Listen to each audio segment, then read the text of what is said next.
about what open science means. We really wanted to broaden the conversation about open science because we found that the conversation was much too focused on elements like open access, open data, and preprint, some of these very academically focused aspects of open science, and wanted to make sure that we gave light to some of the other activities. Lo que queremos decir con esta serie, en verdad que esto surgió de habernos dado cuenta con el grupo que estamos organizando de que las conversaciones sobre la ciencia abierta estaban demasiado enfocadas en el acceso abierto, en los datos abiertos, en los preprints y en esos aspectos de la ciencia abierta que tienen que ver casi exclusivamente con los que estamos trabajando dentro de la academia, y lo que sería una conversación y una interpretación de la ciencia abierta muy tecnocrática, o sea, muy vista desde la apertura de productos. Y nosotros consideramos que en América Latina hay mucho más que se está haciendo en ciencia abierta y queríamos dar luz a ese tipo de eventos. Lo que vamos a lograr hacer durante una serie de eventos en línea en los próximos meses, vamos a estar anunciando cada evento en la lista cada varias semanas o quizá uno al mes, depende de cómo vamos agendándolos, es dar, después de esta sesión introductoria, teniendo cada evento con iniciativas que están haciendo algo que tenga que ver con la ciencia abierta y abriendo el conocimiento y abriendo las actividades científicas con el público. So what we're going to do over the next few months and every few weeks, and depending on how we manage to schedule, and we'll be announcing every talk over the mailing list that we have created to make sure that everyone can find them, is to highlight different initiatives that are trying to open up science to society in various ways. The idea, again, will be all things that are that are not exclusively working to open up science from only within academia, but rather working with different members of the broader society, and highlighting all of those initiatives that are already existing, initiatives that are not new and are not something novel that's happening because of the attention to open science, but rather activities that are already existing in Latin American society, and that we want to showcase both for Latin Americans and also showcase to the world. Entonces, yo creo que con eso, de modo de introducción, probablemente es suficiente para que entiendan un poco lo que da esta serie, es ayudarnos a abrir la conversación, de que las nuevas políticas que se están haciendo de ciencia abierta no se queden solamente pensando en la apertura, el acceso abierto, la apertura de productos, y puedan considerar todos este otro tipo de actividades que nosotros consideramos son valiosas y se deberían considerar al momento de pensar qué es lo que estamos tratando de hacer y qué es lo que estamos hablando cuando decimos que queremos abrir el conocimiento. And so with that, I think I'm going to be turning it over to Carolina to get us started for today. But like I said, our goal here is really to help some of the new open science policies that are being developed around the world to really move beyond this fixture on just opening up products that are happening from within academia, and to consider all of these kinds of activities, like the ones that we hope to highlight during this series, to give people a sense that these are other ways of opening up science to society, of including and involving society in different ways in the process of creating knowledge and advancing our understanding of the world. Yo creo que, Carolina, te dejo que tú te presentes a ti misma y nos cuentes un poco de cómo va a ir tu charla, hablando desde la Declaración de Panamá hasta la ciencia abierta que está en las recomendaciones de la UNESCO. So with that, Carolina, I'll leave it to you to really properly introduce yourself and to talk to us about how we have gone from the Panama Declaration now to the Open Science Recommendations of the United Nations. So please join me in welcoming Carolina to the stage or to your screens. Thank you, Carolina. Muchas gracias, Juan Pablo. Muchas gracias además a todas y todos los que se han conectado por la paciencia. También la tecnología siempre nos juega malas pasadas. Thank you, Juan Pablo, and thank you all of you that have joined us. I'm really sorry the technology always plays us some bad tricks, but okay, so here we are.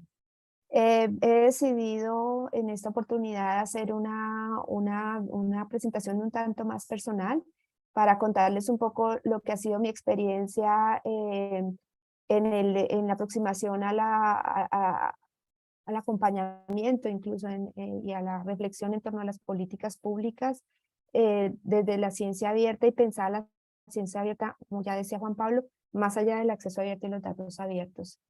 In this opportunity, I would like to approach this conference more from my own personal experience, accompanying and reflecting on the public policies around open science and how it should be more than open access and open data.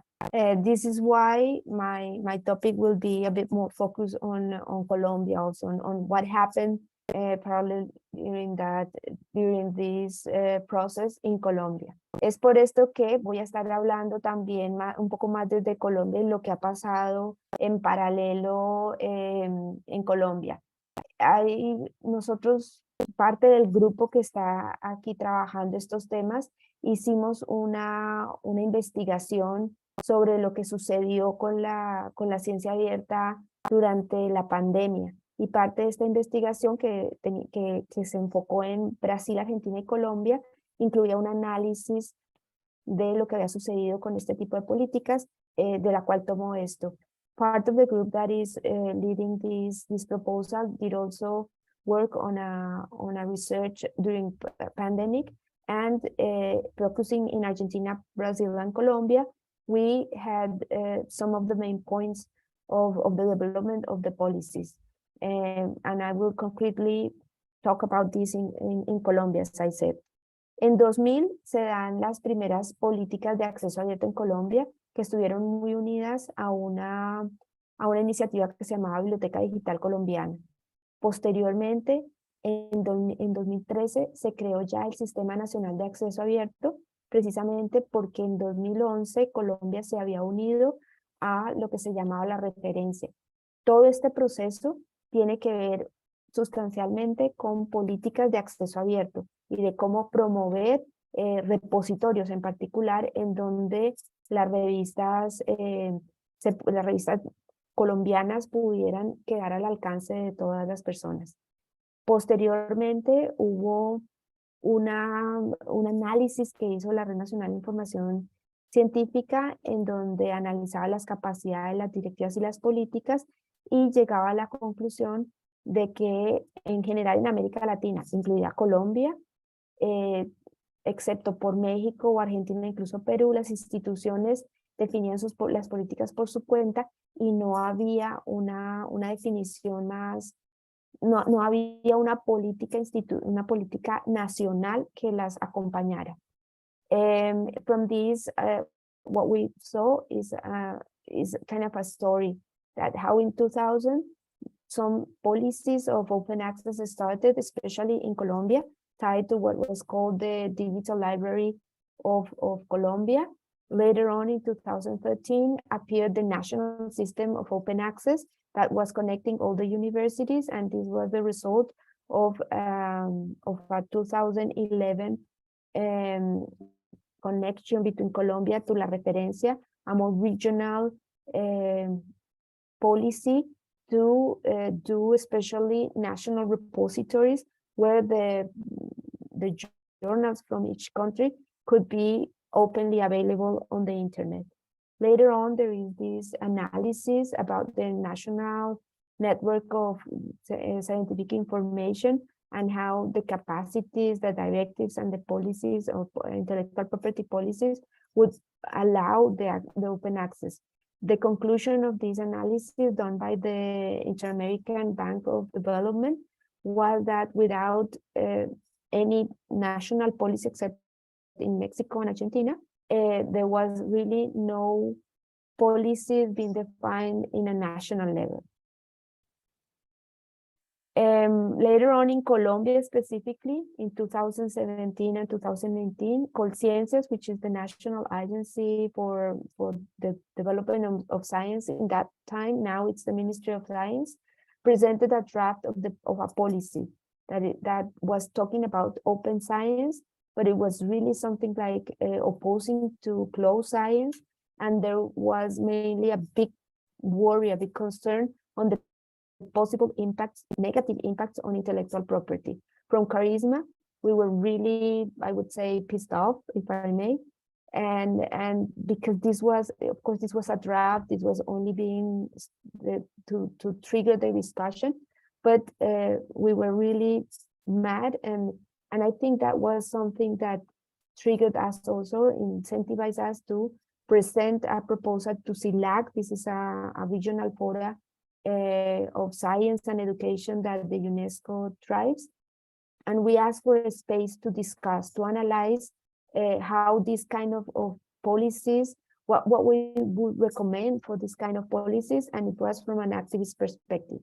Entre 2017 y 2018, Conciencias presenta un primer borrador de política pública en donde lo que veíamos era la ciencia abierta en oposición a la ciencia cerrada. Y era como muy dirigido a una preocupación por los posibles impactos negativos que este tipo de diseños podía tener en la propiedad intelectual.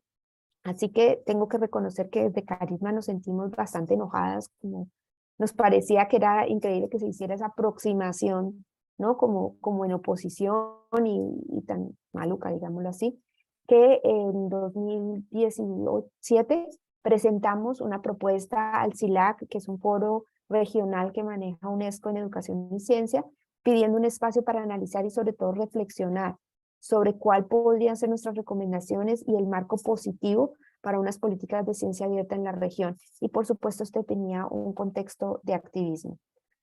Posteriormente, pues se dio y en 2018 sucedió esta reunión en el marco del foro que les cuento de UNESCO, en donde la Declaración de Panamá tuvo lugar. Un poco más de 30 activistas de diferentes países de la región nos reunimos para pensar cómo sería una ciencia abierta que fuera más allá del acceso abierto. This finally happened during 2018 CILAC, that we had finally a space to discuss, and it was about 30 activists from all over the Latin American region that we sat during this fora of UNESCO, and we analyzed and reflect on what was the framework that we would like a policy in Latin America to consider going beyond open access. Así sucede la Declaración de Panamá, y lo que fue interesante fue la reflexión que se generó entre estas personas que éramos o practicantes, activistas, no tanto académicos, si bien había algunos. La idea era más pensar en cuáles eran los elementos de la práctica de la ciencia abierta y que pudieran abarcar todo el ciclo de investigación. El objetivo era una construcción ciudadana, o sea, el objetivo para nosotros de la ciencia abierta, perdón, era que apoyara la construcción ciudadana, de ciudadanía y los valores democráticos, y apoyara también la democracia, algo pues muy importante en nuestros países. Este documento estuvo abierto durante varios meses para comentarios y hubo varias personas que ayudaron a perfilar mejor lo que era el documento. Por ejemplo, nosotros hablábamos de ciencia ciudadana y lo que sucedió fue que al final nos hablaran o nos dijeran deberíamos estar hablando de ciencia participativa. Esto como un ejemplo del tipo de cosas que fueron sucediendo en la evolución del documento. As a result of the meeting, or maybe it's part of the meeting, we reflected on how to go beyond open access and open data, and we were especially interested on defining the elements of the practice of open science in the region. Something that could include all the process, all the cycle of the research, and to put it on some local elements of Latin America. The objective for us of this of what we were calling open science was the building of citizenship and including democracy, the values of democracy. The result of this reflection was a document that was open on the internet to comments by others. And I have to say that we received several comments that were integrated to the document. And just to show you one example, many people asked us that from the original document that was saying citizen science, we should start talking about participatory science that has a more academic even context in the region. Este proceso, digamos, en mi propia reflexión y al interior de Carisma, nos permitió empezar a hablar de eso, de que la otra ciencia abierta ya existe, y reflexionar sobre cómo históricamente en América Latina, si bien no se ve reflejado en políticas o en legislaciones, hay una serie de desarrollos académicos que permiten hablar de eso, de otras ciencias. Estamos hablando de Falsborda en los 70, de la investigación, acción, participación, o incluso de la educación popular de Freire en Brasil. Digamos, fue un proceso de decir, ya existe y hay prácticas de las que podemos arrancar. This, of course, helped me, or at least personally, again, as I said, I will talk from a personal perspective, connected me to many others in the region that we're speaking. We cannot say that this is something new in the region. This is something that had a history and already practiced in our region. In Latin America, things, or maybe even academically, or reflections had come from, for instance, from Falsborda in Colombia since the 70s that talk about research, action, participation, or even Freire in Brazil with all its analysis on popular education. So this was also an internal process in Charisma and myself to think how this idea of open science exists. And later on, in Colombia, Conciencias started some workshops in 2019, and a bigger process of consultation about how should it be the lines of a open science policy. The questions were still very narrow. The questions were about how does it's compatible or not with intellectual property. What are the interactions of the science actors? What are the incentives? How do you evaluate them? What is the impact of such a policy? And in general, it was supported with still with many consultancies from for instance, for the intellectual property perspective, that in this case it was hired to the University of La Sabana. Conciencias empieza en 2019 una serie de talleres y consultas amplias sobre los lineamientos de la política de ciencia abierta, que aún así seguían teniendo un alcance un tanto limitado. Hablaba de las preguntas sobre compatibilidad con la propiedad intelectual, interacción entre los actores, incentivos y fomento, impactos de las políticas de ciencia abierta, pero no existía ninguna aproximación como innovadora a qué es lo que está pasando en el país en este proceso, por ejemplo, sino siguió siendo un proceso más bien tradicional. Tanto es así que, por ejemplo, había una consultoría específica sobre propiedad intelectual que fue entregada a la Universidad de La Sabana. Como resultado de la consulta, no podemos decir que Colombia no fuera diferente a lo que ya sucedía también en América Latina. Algunos ejemplos de los resultados de esta consulta son: las instituciones no tienen lineamientos claros, los investigadores tienen dudas sobre autoría y propiedad intelectual, existe un temor a la carga de trabajo por una curaduría de lo abierto, porque un poco el susto de lo abierto no tiene la misma calidad. Y hay contradicciones en el proceso de evaluación, porque por supuesto los incentivos están dados es para un proceso que no alienta la apertura. Estos son casi que conclusiones que encontramos, venían apareciendo también en otros países de América Latina, pero de nuevo, no hay una aproximación innovadora o localizada de lo que es la ciencia abierta en Colombia. As a result of this consultancy, and in line with what was happening in the rest of Latin America, the institutions, there were some key points that appear. Institutions do not have clear policies, clear guidings on what open science is. Researchers have a lot of doubts about authorship and how to use intellectual property. There is fear on the amount of new work, of the load of work that this can provoke to the people, because there is a connection with whether there is quality or not in what is open. And there's a lot of contradictions on the evaluation process, because of course, evaluation is not for openness, but for closed.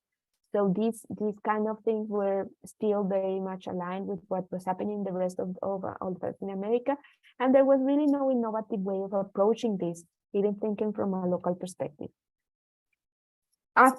Sorry. After that, in 2020, I was invited to be part of the experts committee that was put together by the Director General of the UNESCO, and it was formed by four representatives of each group of member states.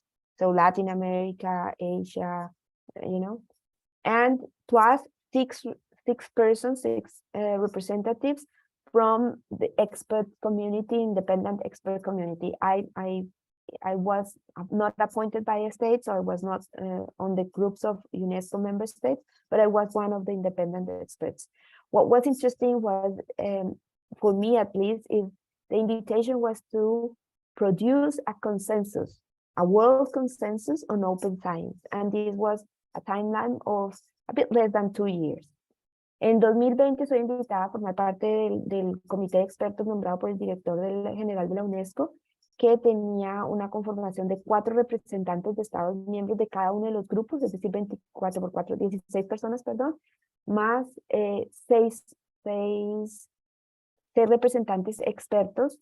Yo era una de las expertas independientes, y un poco lo que a mí me pareció más interesante de esta invitación fue la de crear un consenso mundial sobre la ciencia abierta. Me parecía como interesante esa idea de cuál era el consenso mundial. Y bueno, esto realmente era un importante reto, porque hacer este tipo de procesos de consensos mundiales supone un contexto y unos límites que uno no se espera al principio.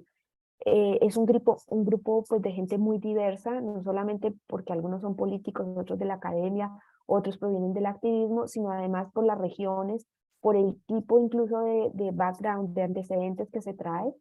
Las consultas que se dieron durante esa época eran de diferentes temas en diferentes regiones, con asistentes muy diferentes, países, sociedades con muy diversos niveles de desarrollo, países árabes, los latinoamericanos, los europeos, los gringos, ¿no?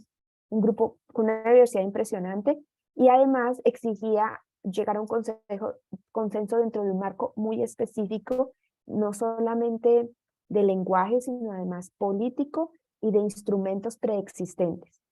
Y eso todo nos obligaba a llegar a un consenso. Entonces entra uno con unas expectativas muy grandes y se choca con una realidad que lo obliga como a una serie de transacciones. The process was a huge amount of learning, because context and limits, because of its own context and limits. Very diverse group, not just because some of them were politicians, others were from the academy, diplomats, activists, but also from very different regions, very different levels of development, different countries, different regions. The consultancy, the meetings to receive inputs that we had during those months were also very diverse. They were very diverse topics. There was one from about open access, others about intellectual property, traditional knowledge, etc. But also because it was framed, it needed to be framed on the UNESCO frame, not just on policy, but also on the language of UNESCO. So it is really a very specific and challenging framework to do this kind of things. Empezamos con o al menos yo empecé con mucha expectativa del tipo de cosas que podía colocar en este documento, una meta muy alta que poco a poco fui moderando. Había que decidir, en mi caso, cuáles eran mis metas realistas y elegir muy bien aquello que quería ver reflejado y cuál era la experticia que yo podía aportar al grupo. Porque aunque 2 años parezca mucho tiempo, si los mezclas con todas las condiciones que les contaba, pues es complicado. Fue un trabajo duro en encontrar esa idea, ese lenguaje que permitiera crear lo que eran los consensos. De modo que yo, por supuesto, entré a este proceso con la carga que ya traía, y era hablar de la otra ciencia que ya existe y buscar que realmente la declaración fuera más allá del acceso abierto. I started with a lot of expectations and goals very high. Claro, perdón, te interrumpo solito, que ya tenemos, ya llegó un intérprete finalmente y está traduciendo ya del español al inglés. Entonces, aparte, aprovecho para Perfect. quedan solo Gracias. un par de minutitos más para ya pasarla a Leslie pronto. sea que empezamos. Listo, perfecto. Entonces, lo que diría yo, si ya pasando de eso, creo que el resultado de las recomendaciones muestran un poco esa complejidad y precisamente simplemente mirando la cantidad de temas que se lograron, pues resulta que logramos meter muchas cosas, pero es cierto que el acceso abierto es central. Los datos abiertos siguen siendo un eje importante y el reto sigue siendo cómo alargamos eso hacia actores inesperados, espacios inusuales. Para mí está claro que las entidades educativas y en general las instituciones siguen teniendo esos retos, pero los estados también. Es muy difícil llegar a eso. Voy a resumir un poco lo que me quedaba. Quería mencionar precisamente que una quizás de mis grandes frustraciones fue que la pandemia de COVID, que yo pensé que se dio al tiempo con el proceso en la UNESCO, pensé que iba a movilizar muchísimo más la idea de ciencia abierta, que incluso iba a tener más impacto en la UNESCO, pero no, la pandemia por COVID no logra eso, aunque es mi impresión, aunque quizás a veces pienso, todo lo que logramos quizás fue por la pandemia de COVID, quizás habríamos tenido unas recomendaciones mucho más moderadas de no haber sido por la pandemia. Luego eso uno como que nunca sabe. En todo caso, parte precisamente de la investigación que hicimos muestra que si bien hubo una respuesta, al menos en América Latina, ciudadana, muy amplia y diversa, la inercia en las políticas institucionales se mantiene.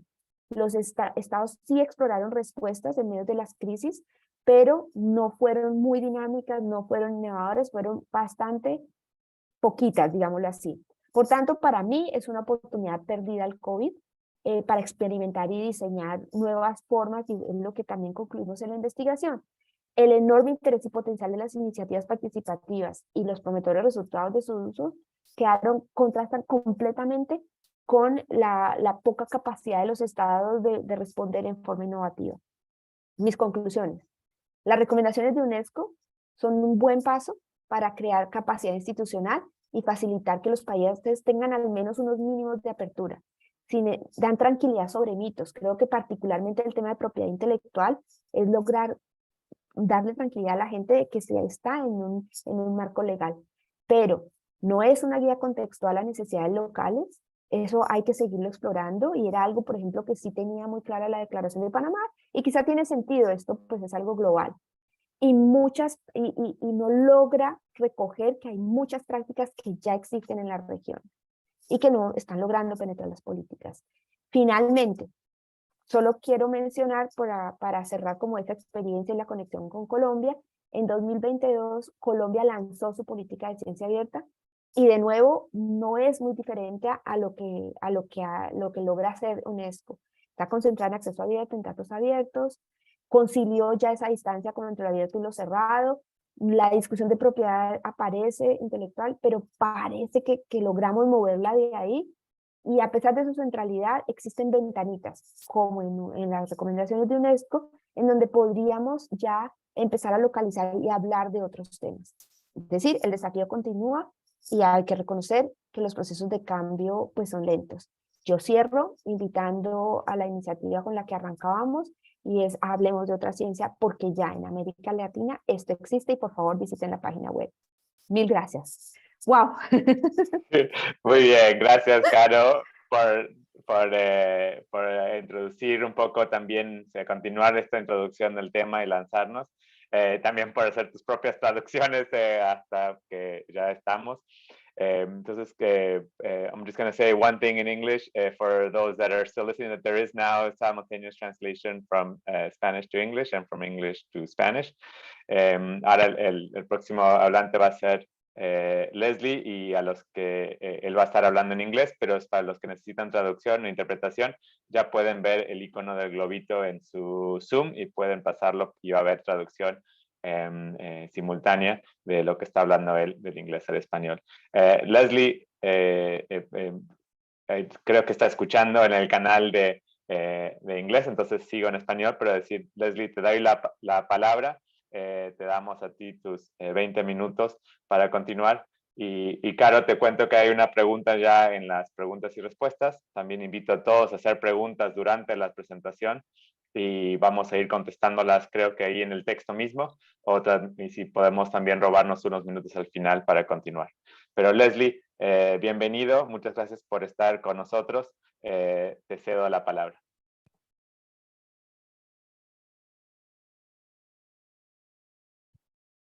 Thank you, Juan Pablo, and thank you, Carolina, for including me in this conversation and in this conference series. I think it's a very timely and important series of conversations that you're hosting.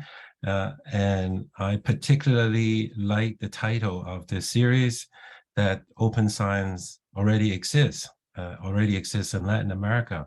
And so I would like to build on this theme, drawing on some of my personal experiences working on various research collaboration and research projects, and some of the practical experience trying to understand how to provide for infrastructures for scholarly communication that are open and equitable. And I will share some of these experiences, some lesson learned, of course, many mistakes that we have made along the way, and hopefully I can provoke some interesting reactions and some questions from you. So I will start sharing my slides, and Juan, if you don't mind, sending me a 3 minutes warning on the chat so that I don't indulge with my time, that would be very helpful. Thank you. Will do. So let me start my presentation.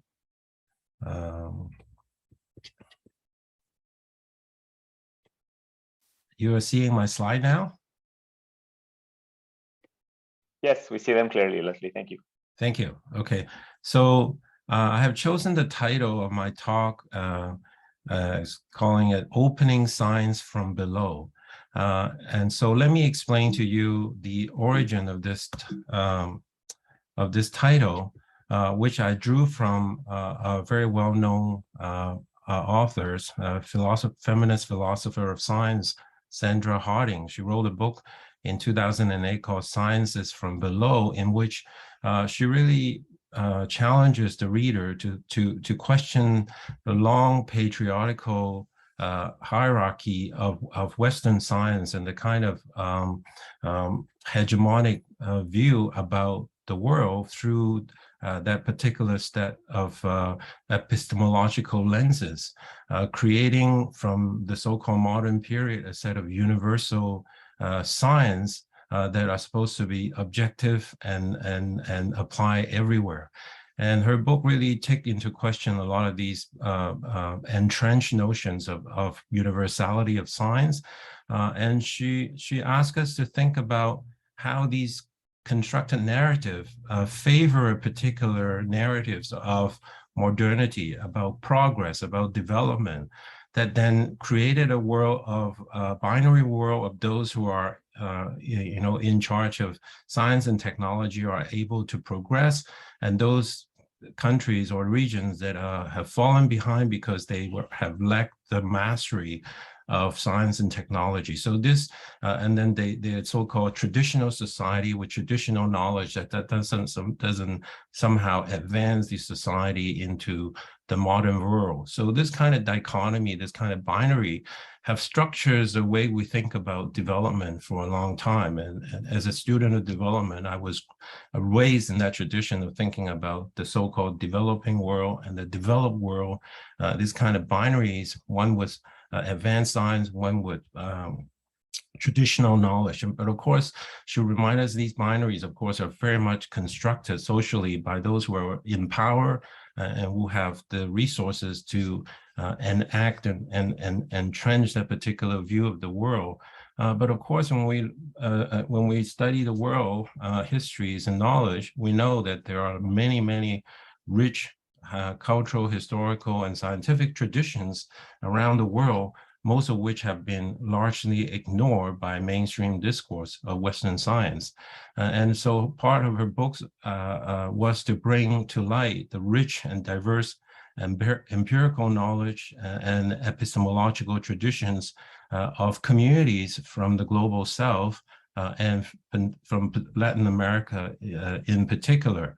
Now, that might not seem too radical to think about knowledge in these more inclusive terms, but again, even 20 years ago, the discourse is very much about how to, again, universalize science and its practices. And unfortunately, a lot of current discourse about open science is very much based on that particular modes of narrative that is still favoring a particular view of science in the center, and then adding openness on top of it. So it is a lot about, as Juan alluded to it, about subscribing to certain standards, using certain protocols, and making data open and transparent, and sharing publications as soon as possible, that kind of thing. So there's a lot of sort of technical calling for open science. So so we need to think about many dimensions of open science, and I want to then make these claims that the current open discourse about science and open access really tend to replicate the existing power structures. Those who are in power already, who have a great deal of resources and who are the centers of knowledge production, continue to benefit from this so-called open discourse, whereas those who have been marginalized are being further marginalized by this particular discourse. And so we really need to rethink how to pluralize this particular moment in time to think about a proto-versal framework of openness that centers social justice, and particularly self-determination and autonomy and sovereignty as the design principle for thinking about science and scholarly communication. These are issues that are not given sufficient attention, in my view. And again, there are many Latin American scholars who have been telling us that there are many worlds that are possible in our current world, and by the same token, there are many open sciences that are possible and already exist in Latin America, as this series will illustrate.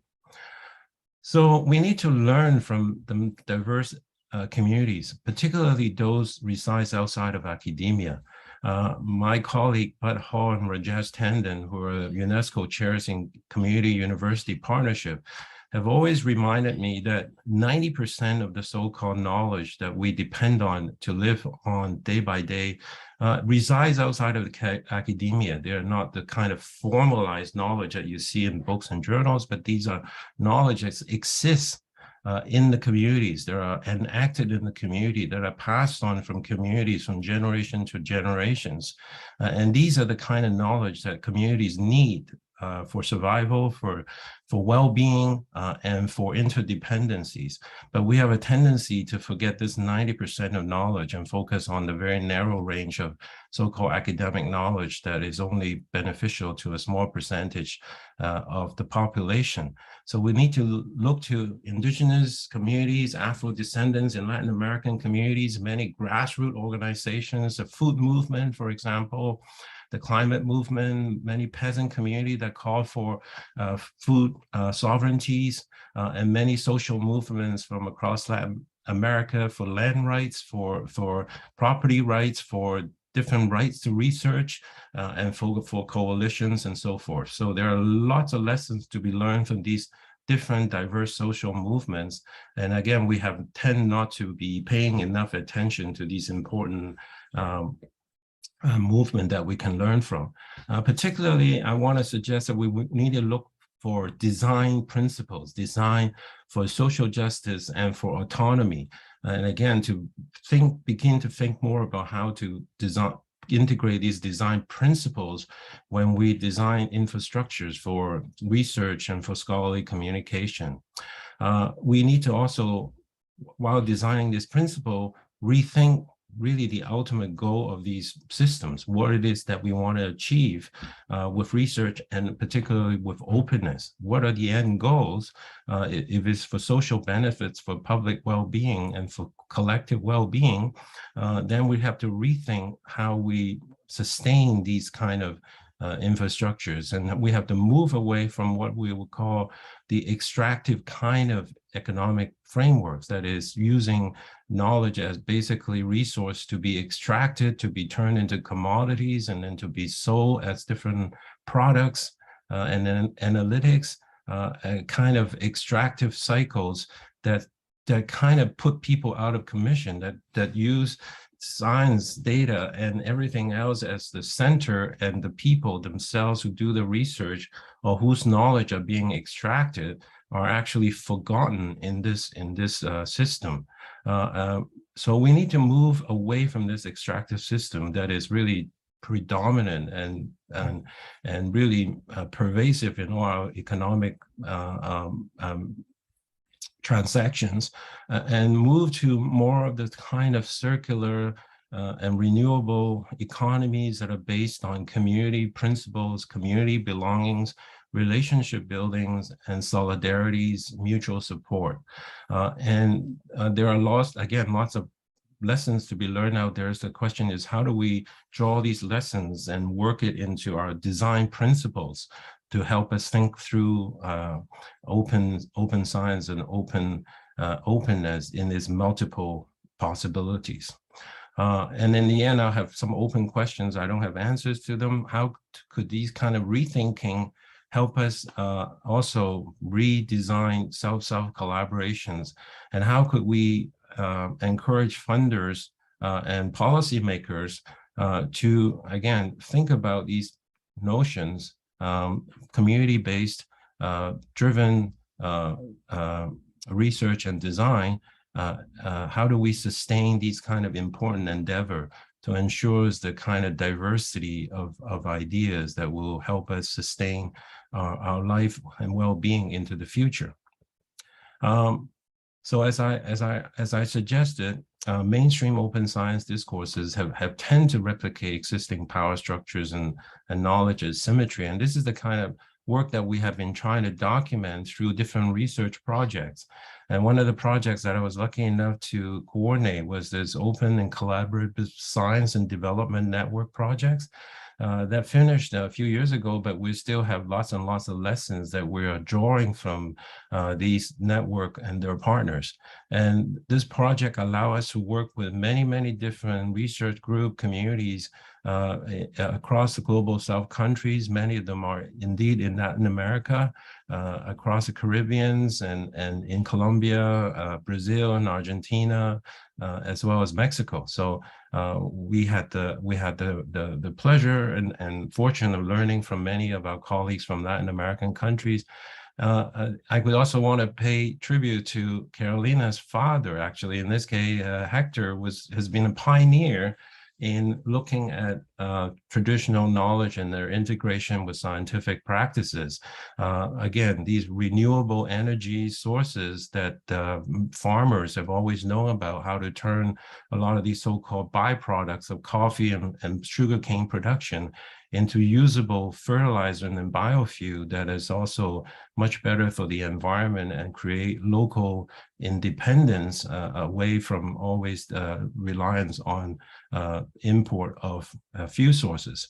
And so there are lessons that you can learn from many, many projects, including the one that Hector Botero has been promoting for years. But he reminded us that it is really the traditional knowledge that should define the priorities and conditions under which scientific knowledge is used to advance the project, and not the other way around. That is, we have a tendency to have development funders and to come in and say, okay, this is what we're going to do. These are the kind of water resources we're going to build, and this is kind of power stations that we're going to use, and so forth. There's a lot of imposition from above, policy imposed from above.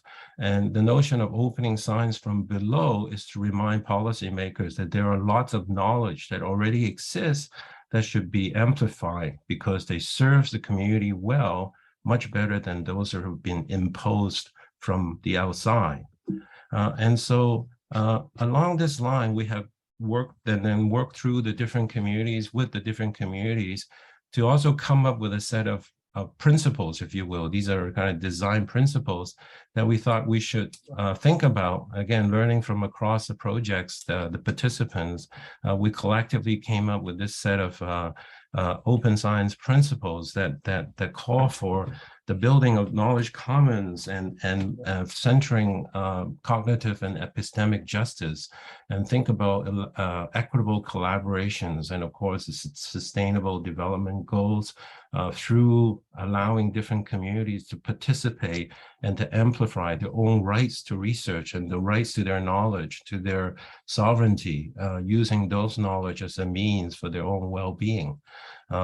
Again, these principles are by no means final. These are evolving lessons, much like the Panama Declarations that Carolina mentioned earlier. But the point is that these are kind of set of principles and understanding that we collectively came up with based on what our understanding of the time. But as I said, these are things that should be and continue to evolve.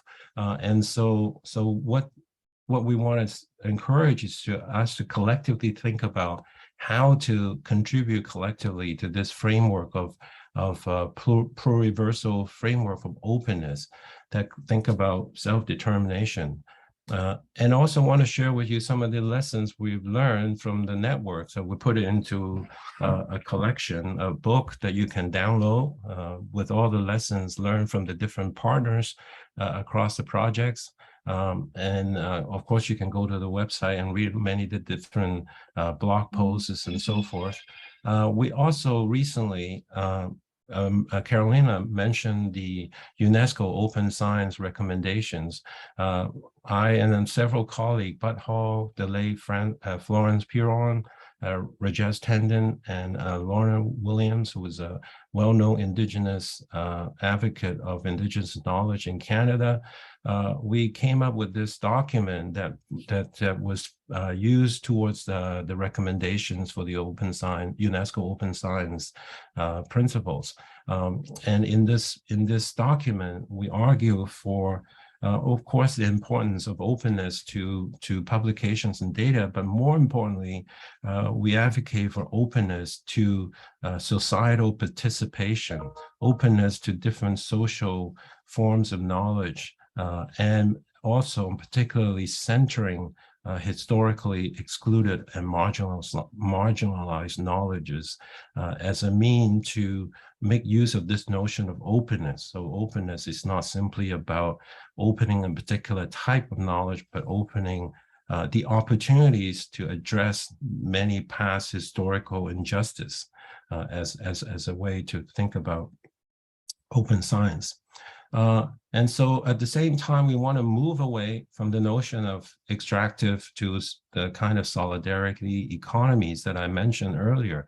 Now, again, to give you an example of what I mean by extractive economies, if you look at these, again, mainstream science discourse, this one from the European Union, you see the emphasis of these so-called innovation program that had put a lot of emphasis on efficiency and responsiveness, meaning that they can serve industry need really very quickly.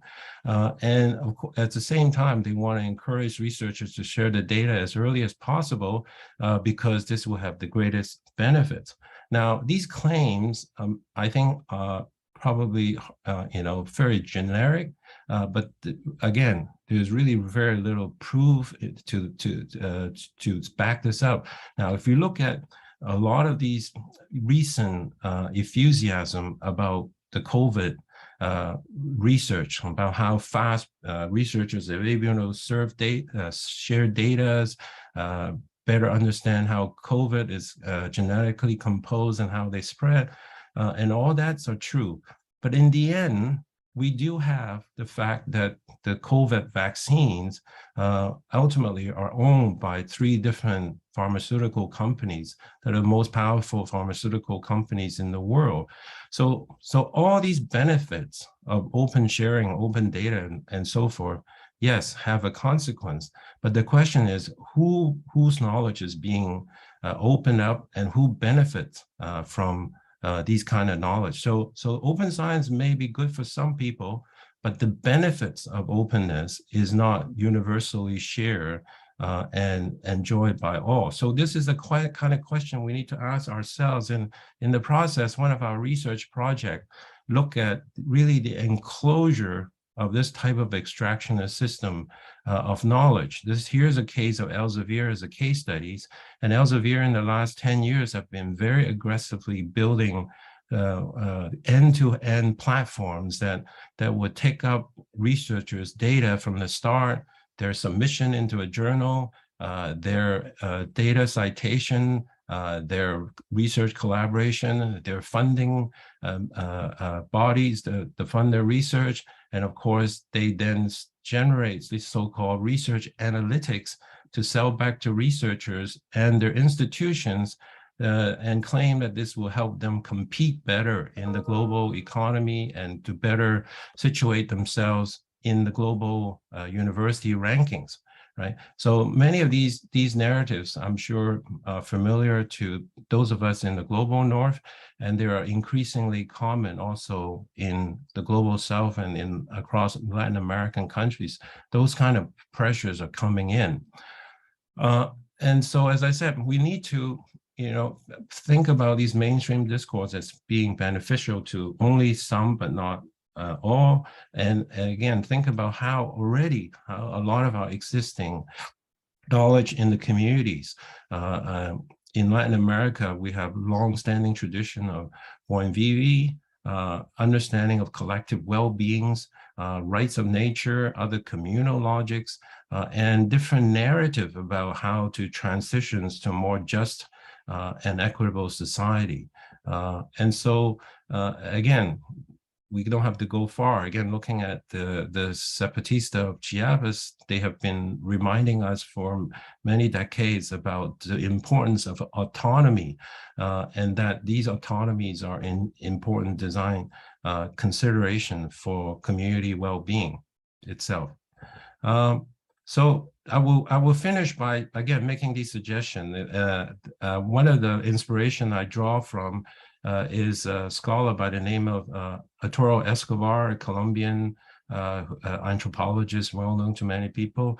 And in recent years, he has been arguing that we really do think about design as a way of being, because we are controlled often by design. We're structured by design of our, not just the digital design, but all the social design that constrain how we act, how we know, how we interact with each other. But this kind of very homogeneous design, the one world ontology, has really created a very homogeneous world and a rather extractionist world that only benefit a few and create a kind of extreme inequality that we're seeing. And so again, he called for this pluriverse, a way of creating a world where many worlds fit. And I think where we can translate this to scholarly communication and open science is that we have to have a system where many worlds fit. We right now have a system where only one kind of world fits. Impact factors, citation, quantification, and we need different kind of ways to conceive of it. Now, I know Thank you, Juan is there, so I will leave it at that particular call because this is the kind of thinking I've been engaged in, and by no means I understand this fully myself. So it is simply a way of calling out to say, let's work together to think about how to think about inclusive and the kind of design that allow many worlds to coexist. Okay, I'll stop here. Muchas gracias, Leslie, por esta presentación, también ayudándonos a pensar en el marco alrededor de todos estos temas. Yo creo que las dos presentaciones nos han dado una posibilidad de poder un poco justamente pensar en cómo vamos a interpretar y evaluar y considerar las iniciativas que se van a presentar en lo que sigue de esta serie. He visto que hay muchas preguntas ya en el chat que han entrado. Los invito a hacer más. voy a invitar a tanto a Leslie como a Carolina también que empiecen a mirar ahí para las que se puedan, porque no vamos a tener tiempo de llegar a todas en lo que ya estamos sobre la hora, pero sí quiero aprovechar para hacer una pregunta por lo menos a cada uno de los panelistas de ahí, de las que están en el chat, y el resto las contestaremos por escrito. Carolina, no sé si puedes también prender tu video también para unirse y pido a los organizadores que nos pongan a los tres en pantalla. Y ¿por qué no empezamos con una pregunta para Carolina? Justamente hay una pregunta de Paula Johanna Rodríguez preguntando justamente a propósito del cambio del gobierno en Colombia y la propuesta de ir más allá de la ciencia abierta tradicionalmente aceptada, si es posible fomentar el desarrollo de este tipo de saberes y a su vez permitirle a las comunidades étnicas del país acceder a lo que se conoce tradicionalmente como ciencia, con el fin de que se conviertan en hacedores de productos científicos sin tener que pertenecer a la élite del país. Creo que la pregunta está enmarcada en el tono del cambio del gobierno de Colombia, pero es una pregunta también creo que se puede generalizar más allá del contexto colombiano, de cómo se podemos pensar en la integración entre los que son considerados los que producen conocimiento científico y los que están produciendo conocimientos que no son valorados por los gobiernos o por el Estado de manera más general. Casi que la respuesta es la conferencia de Leslie, ¿no? En primer lugar, efectivamente, el cambio de gobierno pues, es muy probable que genere un ambiente diferente para pensar este tipo de aproximaciones, no porque no existan, sino porque, como decía Leslie, hay una narrativa dominante en donde la forma de producir la ciencia tiene unos actores definidos, unos procesos definidos y unos lugares definidos. Pero efectivamente vimos hace unos meses en Colombia una discusión que detonó un documento borrador en donde se hablaba precisamente de saberes tradicionales y de otras formas de ciencia que generó la discusión.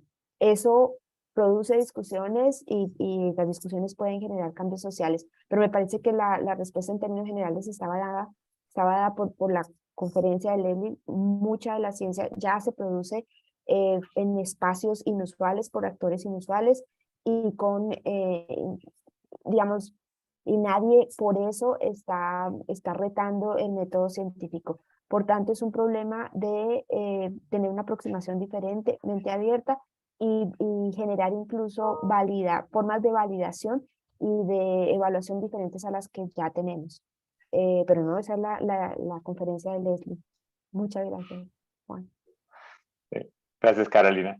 Leslie, una pregunta aquí fue hecha al principio de la conferencia, pero creo que puedes hablar de ella, es ¿hasta qué punto o en qué medida la ciencia abierta puede contribuir a intensificar la centralidad que existe en la ciencia de hoy? Let me ask it in English just in case the translation as I read it, but the question I think for you, Leslie, is to what extent is there a risk with open science continuing to amplify the northern centrality of science as there's more focus on that opening of the science from the north? To what extent might that reinforce sort of a colonial science that imposed on the rest of the world? Yeah, I think the danger is very real, as I said earlier, when we encourage openness of certain things like data and publication, not everybody can take advantage of these data. And very often data are very complicated and you have to have the infrastructure and the tools to interpret the data and to make sense of the data. So those who have those tools and infrastructure already are more radically be able to benefit from these sort of massive amount of openness, whereas those who don't, who are traditionally been lacking these kind of resources and access, doesn't matter to them if the stuff is out there, they are not able to take advantage of them. But the contrary is true, so that their own knowledge and practices are continually being extracted and they're not being given credit. I think right now the biggest examples, I was looking at an issue on sustainability practices about proposal for different sustainability practices scientists are coming up with. And if you look at a lot of these sustainability practices, 90% of them are traditional practices that are done by peasant community farmers in other parts of the world already. And then a lot of these scientists go and claim that these are new ideas that they are now putting into scientific publication and not giving credits to the communities themselves. Right. And so I think one of the things about open science is we need to be able to say, give credit to all these different communities, allow these communities to record their knowledge and share their knowledge in ways that are beneficial to their own local communities and be given the credit. And of course, then the support by the funding agency and the government to continue their practices so that they are not dependent on these kind of outside imposition. Gracias, Leslie. Yo creo que estamos ya sobre tiempo. Quedan muchas preguntas todavía por responder. Sí quiero agradecerles. Tenemos más de 50 participantes que se están uniendo y que han tenido paciencia con nosotros después del lento comienzo, pero tampoco quiero abusar de su tiempo más allá de la hora que les habíamos pedido para el evento. Invito a Leslie y a Carolina que revisen las preguntas que están ahí y que tratemos de contestar las que podamos por escrito, pero quiero dar cierre formalmente al evento, a decirles que esto es, como bien dijimos, solamente el comienzo de una serie para poder hablar de estos temas. Ya tenemos agendado el 11 de octubre a esta misma hora a un seminario que va a hablar sobre iniciativas que ayudan al monitoreo del medio ambiente con Anabela Plos, que va a hablar de la iniciativa de eNaturalist basado en Argentina, y también a Yanira Cifuentes, que va también a hablar de estrategias para involucrar a la comunidad en hacer el rastreo de aves y la conservación a través de su trabajo con la Asociación Calidris de Colombia. Entonces, nos van a dar dos primeros ejemplos enfocados con el medio ambiente.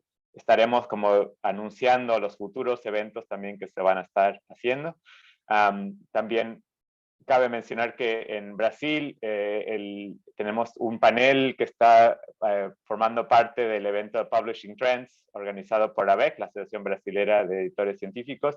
El panel ese será el 7 de octubre a las 14 horas de Brasil. También mandaremos detalles sobre esta serie a través de el mailing list que tenemos para que se puedan conectar, porque este panel también estará puesto en vivo en la web. Entonces, les quiero agradecer a tanto a Leslie y a Carolina por estar aquí con nosotros, agradecerles a todos ustedes por su paciencia y por estar con nosotros el día de hoy y por acompañarnos en lo que va a ser, yo creo que una serie muy interesante que nos va a permitir justamente ir más allá de lo que, y abrir y ampliar las conversaciones sobre qué quiere decir la ciencia abierta. La página web la pueden encontrar en otracienciaabierta.carisma.org.co y ahí pueden inscribirse a la lista para poder recibir las actualizaciones de los futuros eventos. También pueden seguirnos en redes sociales, en Twitter y Facebook, en una página en @otraciencia. Entonces, con esto les doy muchas gracias, les deseo muy buen día y nos vemos el 7 de octubre con el evento de Brasil y el 11 de octubre aquí otra vez con traducción simultánea, esperemos desde el inicio, para nuestro primer panel hablando de iniciativas sobre el medio ambiente. Muchas gracias a todos.